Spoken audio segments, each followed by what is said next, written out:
ಎಂಬ ಯಜ್ಞದಲ್ಲಿ ಸಮಿಧೆಯಂತೆ ಉರಿಯುವ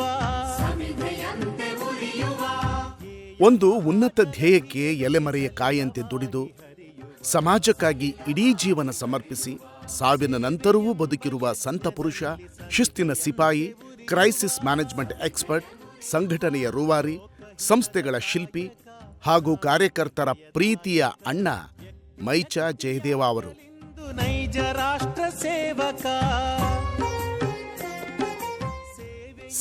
1932ರಲ್ಲಿ ಮೈಸೂರಿನಲ್ಲಿ ಜನಿಸಿದ ಮೈಸೂರು ಚನ್ನಬಸಪ್ಪ ಜಯದೇವ ಅವರು ಕಾಲೇಜು ದಿನಗಳಲ್ಲೇ ರಾಷ್ಟ್ರೀಯ ವಿಚಾರಧಾರೆಗಳಿಂದ ಪ್ರಭಾವಿತರಾಗಿ ರಾಷ್ಟ್ರೀಯ ಸ್ವಯಂ ಸೇವಕ ಸಂಘದ ಸ್ವಯಂ ಸೇವಕರಾದರು. ಅನಂತರ ತಮ್ಮ ಜೀವನವನ್ನು ಸಂಘ ಸೇವಾ ಕಾರ್ಯಕ್ಕೆ ಸಮರ್ಪಿಸಿಕೊಂಡರು. ಪ್ರಾಂತದಿಂದ ಅಖಿಲ ಭಾರತ ಮಟ್ಟದವರೆಗೆ ಸಂಘದಲ್ಲಿ ವಿವಿಧ ಸ್ತರದ ಜವಾಬ್ದಾರಿಗಳನ್ನು ವಹಿಸಿಕೊಂಡು ಕ್ಲಿಷ್ಟಕರ ಸನ್ನಿವೇಶದಲ್ಲಿ ಸಂಘ ಕಾರ್ಯವನ್ನು ಬೆಳೆಸಿದರು. ಉಚ್ಚ ನೀಚ ಭೇದವ ಅಳಿಸಿ ದೂರಗೊಳಿಸುವ. 1975ರ ನವೆಂಬರ್ನಲ್ಲಿ ತುರ್ತು ಪರಿಸ್ಥಿತಿ ವಿರೋಧಿ ಚಳುವಳಿಯಲ್ಲಿ ಭಾಗವಹಿಸಿ ಮೀಸಾ ಕಾಯ್ದೆಯಡಿ ಬಂಧಿಸಲ್ಪಟ್ಟು 18 ತಿಂಗಳು ಸೆರೆವಾಸ ಅನುಭವಿಸಿದರು.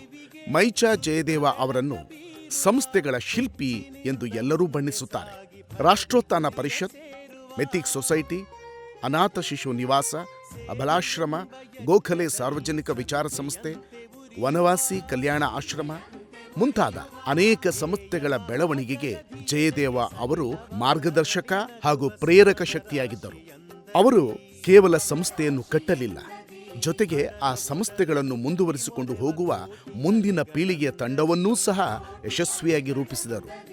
ವಿಮುಖರಾಗಿ ಖ್ಯಾತಿಗೆ, ಪ್ರಚಾರಕ್ಕೆ, ಪ್ರಶಂಸೆಗೆ ಸಹಜ ಭಾವದಿಂದ ಧುಮುಕಿ ಬನ್ನಿ ಕಾರ್ಯಕ್ಷೇತ್ರಕ್ಕೆ.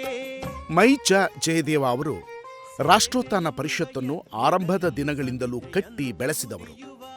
ತಮ್ಮ ದೂರದರ್ಶಿ ಚಿಂತನೆ, ರಾಷ್ಟ್ರನಿಷ್ಠ ಕರ್ತವ್ಯ ಪ್ರಜ್ಞೆ, ಕಠಿಣ ಪರಿಶ್ರಮದ ಮೂಲಕ ರಾಷ್ಟ್ರೋತ್ಥಾನ ಪರಿಷತ್ತು ಸ್ಥಿರ ಹೆಜ್ಜೆಗಳನ್ನಿಟ್ಟು ಮುನ್ನಡೆಯಲು ಕಾರಣರಾದರು. ಮೈಚಾ ಜಯದೇವ ಅವರದ್ದು ಪಕ್ಷಾತೀತ, ಜಾತ್ಯತೀತ ಹಾಗೂ ಸರಳ ವ್ಯಕ್ತಿತ್ವ.